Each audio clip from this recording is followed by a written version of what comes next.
ஓம் பகவான் நமஸ்தே. ஓம் பகவான் நமஸ்தே. சுவாமிஜி வணக்கம். சுவாமிஜி மகனே. மகனா?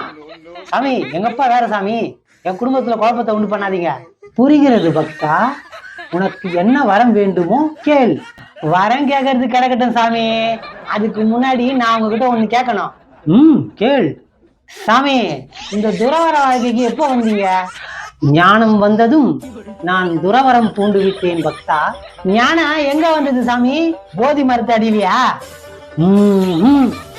கல்யாண மண்டபத்துல? கல்யாண மண்டபத்திலயா? என்ன சாமி சொல்றீங்க? நீங்க சொல்றது ஆச்சரியமா இருக்குதா? 2010 நான் மணவரையில் உட்கார்ந்து இருக்கும் போது ஞானம் என்னை நோக்கி வந்தது.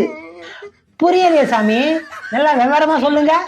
டேய் வெங்காய மண்டையா, ஞானன்றது என் பொண்டாட்டி பேர்ரா. கல்யாணம் முடிஞ்சு நானும் 4-5 மாசம் போராடி பார்த்தேன், ஒன்னும் முடியலடா, சமாளிக்க முடியல.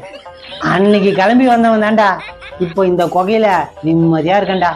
டேய் பழசையெல்லாம் கிளறாதடா, கிளம்புடா, போதுண்டா சாமி.